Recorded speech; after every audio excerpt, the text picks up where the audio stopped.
Vamos, get out, brothers. This is JTLive. Welcome back to another episode of Southampton Stories. And tomorrow is El Grande Machipo, arguably our most important game of the season. And what a week this has been in general. This has been a very sad and scary week, if I'm talking me honestly. I really want to touch bases with you guys. I don't know how you guys are feeling about everything.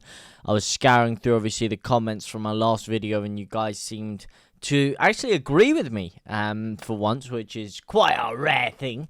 And you just seem to be in a bad place, a down place, and it just wasn't a good time. It was a really, really bad performance, a horrible result against Everton, and Southampton tomorrow now is a must win. I know I've said it a lot about it being must wins, but this is a must win. If we don't win this, we are in serious jeopardy. We flumped it against Nottingham Forest. We completely spaffed the Everton game up a toilet wall, and now Southampton, if we mess this one up, we are really in dire straits. And let me tell you something, man. I'm usually here and I'm overly optimistic, overly ambitious, and I'm coming at you with 3-0, 4-0, 5-0. But this week, I've actually been having some nightmares, man. Some nightmares, bad dreams about being in a relegation battle again, and all the permutations of going down to these last 4, 5, 6, 7, 8 games, and needing results here, needing results there, and just sad, scary times, just scary dreams. It's been affecting my sleep quite a lot, and it's just getting to that point of the season where I'm starting to get a little bit more nervous again, and I don't like it. I really thought that last season when they put us through the ringer, that was it. That was enough. We'd had our torture. Now we'd be alright. But now again, we find ourselves staring down the barrel, the double-barreled shotgun of a relegation battle. I seriously hope Javi Gracia can change things up. He has come in now. He's had issues with his work permit, about getting himself involved, about how soon he can get himself in. But I really do hope throughout the remainder of the season that Javi Gracia can really start pulling something out. He's apparently rumored to be going for a 4-4-2 formation, and he apparently wants to play quite conservative.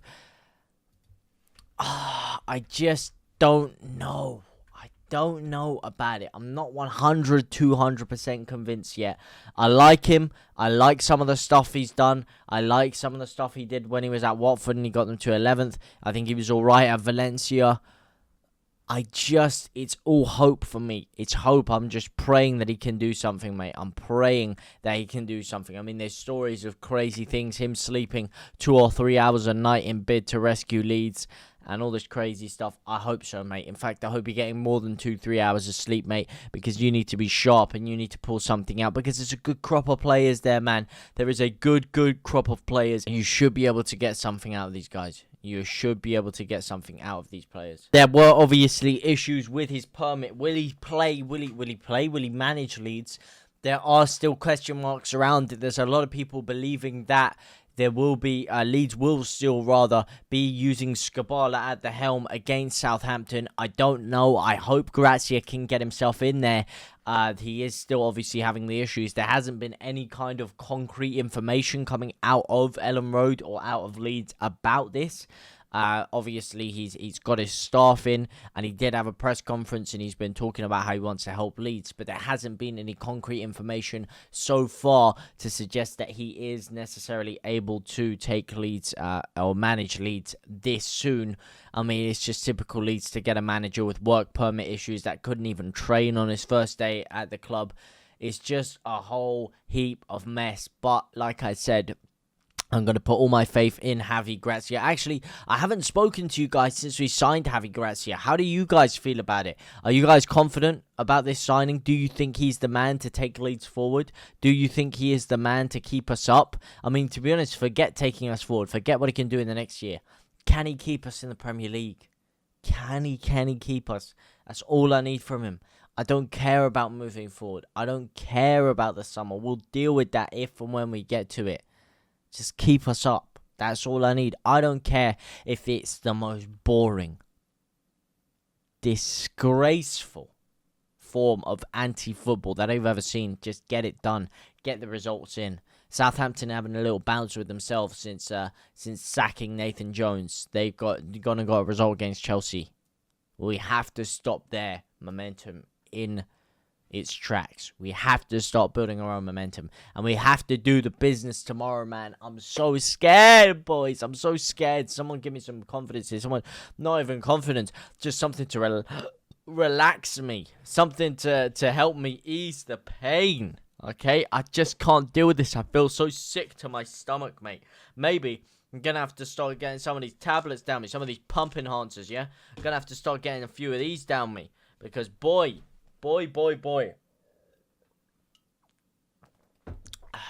I feel so nervous, mate. I feel so nervous. So nervous. But I do want to get into a potential 1-11 of what we could expect against Southampton. Obviously, he's potentially rumoured to be changing the formation up. Maybe go with a 4-4-2. How would you guys line it up? What would you put in that 4-4-2 formation if we were to go with it? I don't think that we're even able to do it, personally. I don't see it working because I don't think we have the midfield for it. I don't think a two-man midfield really works all that well in today's modern game. I really don't. I think you need the extra midfielder in there. Only two men leaves you too vulnerable and too open and susceptible to counter-attacks. It leaves you too susceptible to teams that can play through you. So I don't see it working personally. But nonetheless, I am going to do it just for argument's sake. I'm going to be going Firpo left back, Meslier in goal, Ayling at right back, double centre-back partnership. Voba's injured, actually. Voba is injured. How did I not even talk about that one? How did I not even talk about Voba, man? Oh, my days. What a miss. What a miss he is going to be. What a miss. I don't know how long it's going to take him. He's had an AC joint separation. Apparently here it says that according to a late fitness test, there's a 25% chance that he plays. It does look like he is going to be out for some weeks. Some weeks. Pascal Struijk apparently has, after the concussion protocol, does seem like he could potentially be making a return. He's had a 75% chance of playing after a late fitness test.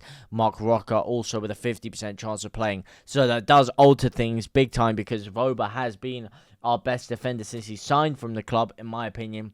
So I will go for Koch and Struijk at centre-backs. Please, just do it, man. Just do it. Give it to me. Koch and Struijk. I've been asking for you to give me Koch and Struijk for so long, man. So long. Let's just do it. Firpo left back. Arguably our best performer over the past couple of weeks. Ayling right back. Two midfielders. Adams, McKennie. Left wing. Nonto. Right wing. Sourceville. Up front, Rutter and Bamford. Which I don't see working personally, but hey ho, let's give it a go. What about you guys? What would you guys do? Would you go with a 4-4-2? How are you guys doing it? How are you guys feeling Leeds under Javi, Gracia? And do you see us getting a result, most importantly, tomorrow against Southampton? We're going to be here for it all, of course, at 3 o'clock. So hopefully you guys can watch it with me. If you're talking about my scores on the doors, I am going to say 2-0 Leeds United. Let me know your guys' scores on the doors down in the comment section down below. But now, guys, so we'll see you very soon. Au revoir, my brothers and my sisters.